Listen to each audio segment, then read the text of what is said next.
Kisah ini menceritakan pengalaman mistis yang dialami langsung oleh om saya sendiri pada masa sekolah sekitar tahun 2002. Fenomena seperti ini saya ketahui pada masa itu telah beberapa kali terjadi. Mungkin salah satunya orang sekitar kalian. Namaku Hakim. Peristiwa ini terjadi pada masa aku duduk di bangku kelas 2 SMA di salah satu SMA negeri di Jakarta Pusat. Setelah pindah rumah 1 tahun lalu, menumpangi KRL Depok Cikini Depok sudah menjadi rutinitas biasa kala itu.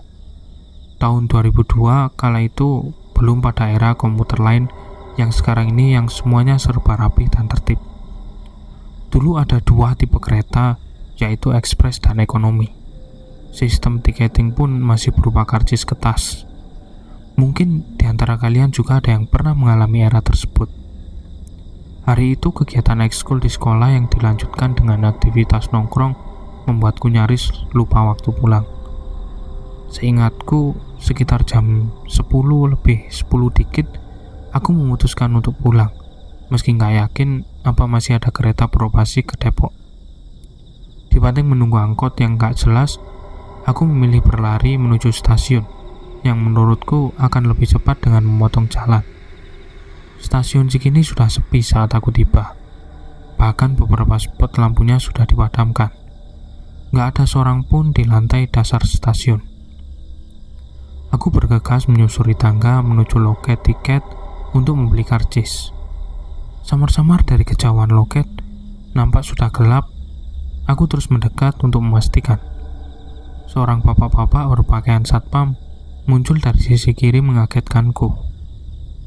Tanpa sepatah kata, satpam itu menyodorkan 1 karcis kereta ekonomi tujuan Bogor kepadaku. Aku kaget, kemudian melihat loket dari dekat memang sudah tutup. Saat itu aku berpikir, mungkin jam operasi petugas tiket sudah selesai beberapa menit sebelum kereta terakhir. Tanpa banyak curiga dan dalam keadaan tergesa, aku menerima karcis dari bapak satpam itu. Bapak itu menolak dengan isyarat gerak tangannya ketika aku memberikan uang pengganti. Pikirku, dia baik sekali memberikan tiket terakhir untuk pulang kepadaku. Ya, terima kasih pak, ucapku. Kemudian bergegas berlari menyusuri tangga menuju peron stasiun yang terletak di lantai paling atas. Aku tiba di peron stasiun dengan napas terengah-engah. Sangat sepi dan suasana entah mengapa terasa berbeda. Lampu peron terasa lebih redup dari biasanya. Di peronku nggak ada siapapun, hanya aku seorang. Tetapi di peron seberangku arah stasiun Jakarta Kota, ada beberapa orang duduk menunggu dalam diam. Mulanya wajah mereka merunduk, tapi tak selang beberapa lama, mereka semua beralih menatapku dengan pandangan kosong dan wajah pucat. Aku mencoba berpikir positif, mungkin mereka menatapku karena hanya aku satu-satunya objek yang ada di seberang mereka. Bulu kudukku merinding seketika. Aku merasa gelisah, berharap keretaku cepat datang. Karena suasana saat itu benar-benar gak enak banget. Mana sendirian lagi. Selain perasaan yang mulai gak enak, aku mulai gak nyaman diperhatikan sedemikian tajam. Meski yang nampak dapat dihitung jari berapa pasang mata yang menatap, namun entah mengapa saat itu aku merasa diperhatikan oleh banyak orang.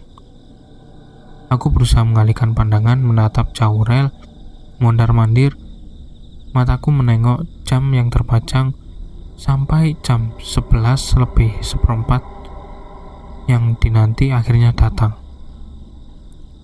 Rel bergetar, suara laju kereta terdengar meski nggak bunyi trompet. Kereta seperti biasanya. Anehnya, begitu suara kereta terdengar dari asal peronku, tetapi mereka yang di peron seberang juga serentak ikut berdiri, sejajar memperhatikan kereta itu sampai berhenti sempurna di peron.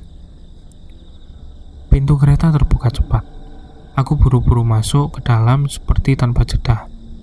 Pintu kereta langsung tertutup begitu kedua kakiku menapak di badan kereta. Mulanya aku bernafas lega dan gak memikirkan hal itu, karena rasanya ingin segera pergi dari situ. Sungguh, suasana kala itu di stasiun Cikini sangat berbeda dari biasanya.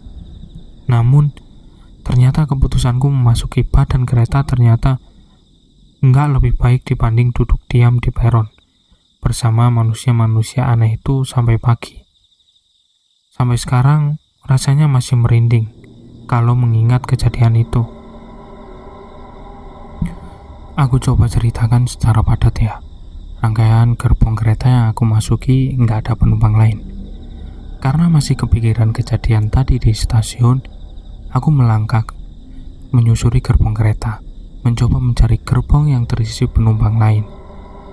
Masa iya di kereta ini cuma aku sendiri? Pikirku sambil terus melangkah.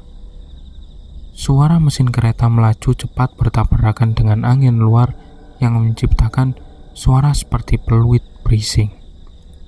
Gerbong pertama yang aku lewati masih kosong, gerbong kedua kosong, dan gerbong ketiga kosong.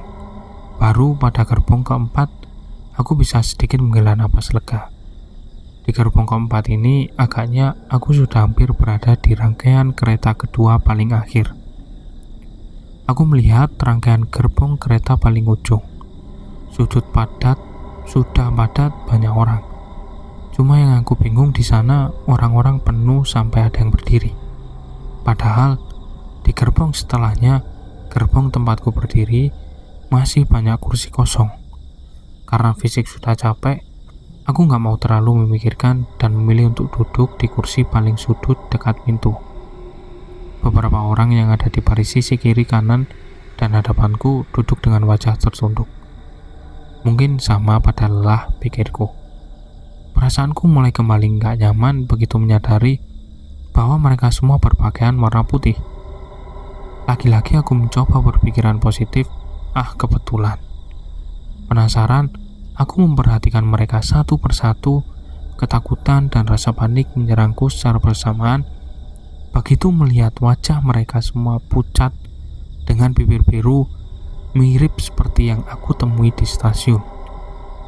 Aku merinding hebat, belum juga berlari, tapi jantung sudah berdetak cepat.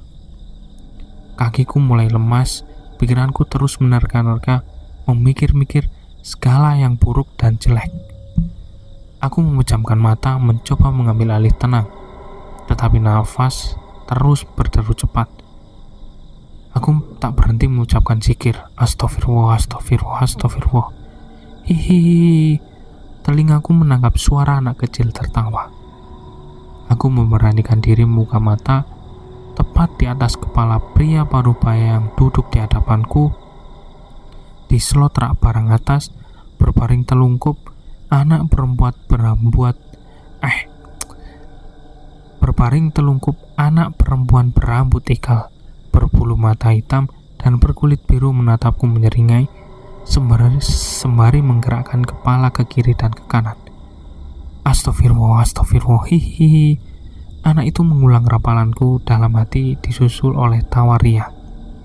Anehnya, orang-orang berbaju putih di gerbong itu masih duduk tak bergeming, meski tawa anak itu memegihkan telinga, seolah hanya aku satu-satunya manusia yang merasa ketakutan di sana. Sisa-sisa keberanian yang susah payah ku pertahankan buyar seketika begitu sosok anak itu tak henti tertawa dan mengulang apa yang aku ucapkan. Aku beranjak bangun, lalu seluruh sosok dalam gerbong itu menatap satu ke arah tertuju padaku. Dari situ aku melihat ragam wujud mereka. Sebagian berwajah hancur, berkulit biru, berambut ikal. Beberapa dari mereka yang bermata bolong, bahkan bermuka rata. Kereta melaju dengan cepat, bahkan tak berhenti melewati stasiun demi stasiun. Aku panik, gak tahu apa yang harus aku lakukan selain berdoa dan menghindar dengan langkah menyeret dan keringat menetes. Aku berupaya pergi dari gerbong itu menuju dua gerbong selanjutnya. Di gerbong itu hanya ada satu sosok laki-laki parubaya yang duduk di barisan paling sudut. Sosok itu mengenakan baju putih, duduk menunduk seorang diri. Aku gemetar. Aku merasa sosok itu sama seperti sosok-sosok aneh yang kutemui sebelumnya. Baru saja ingin berlalu melewatinya, tetapi langkahku terhenti begitu melihat dari kejauhan, tepat di garis lurus pandanganku, terlihat penampakan sosok nenek-nenek bungkuk berambut putih ikal kusut, bermata bolong, dan menjulurkan lidah panjang hingga menyentuh ke lantai gerbong. Sosok itu melangkah mendekat ke arah gerbongku. Ya Allah, kala itu aku merasa hidupku akan selesai. Tubuh ini benar-benar lemas, rasanya kayak mau pingsan tapi gak pingsan-pingsan. Mau lari juga bingung, depan belakang mentok. Aku memilih untuk berdiri depan pintu kereta. Saat itu, aku melihat kereta sudah melaju kencang melewati stasiun Pondok Cina, tapi gak berhenti. Tak henti sampai di situ, berikutnya sosok lelaki parubaya yang duduk di barisan paling sudut tadi seketika menoleh melotot ke arahku. Wajahnya pucat, dia melotot tajam, kemudian menyeringai. Yang terjadi berikutnya benar-benar membuatku merasa nyaris kena serangan jantung. Karena panik melihat kepala dari sosok laki-laki parubaya itu terlepas dan menggelinding ke arahku. Bisa dibayangkan, aku lemas bukan main. Semua rapalan ayat-ayat doa aku baca acak. Aku hilang fokus, ditambah sosok nenek-nenek bungkuk berlidah panjang itu semakin mendekat. Badanku gemetar, benar-benar merasa ajal sudah dekat. Suasana makin gak karuan ketika aku mendengar suara hentakan kaki berlari dari ujung gerbong ke arahku. Aku gak berani menoleh sama sekali. Aku berdiri tegak lurus di hadapan pintu kereta. Suara derap lari itu semakin mendekat. Lari, lari. Suara sentak wanita bergaung, entah bersumber dari mana. Aku sudah gak punya nyali lagi untuk menoleh ke arah mata pun. Menatap keluar sudah arah pandang teraman menurutku. Lari. Sentak suara wanita itu lagi. Tuhan menyelamatkanku. Kereta berhenti dan pintu gerbong terbuka. Aku buru-buru keluar dan tubuhku roboh ke bawah. Kereta itu berlalu cepat. Aku melihat singan stasiun Depok. Aku turun di stasiun Depok, di tempat tujuanku. Gak mau ambil pusing dulu dengan apa yang terjadi padaku di kereta itu. Saat ini menyelamatkan diri adalah hal pertama yang harus aku lakukan. Aku buru-buru beranjak mencari pintu keluar, tapi stasiun Depok kala itu udah gelap. Pintu keluar juga udah tergembok.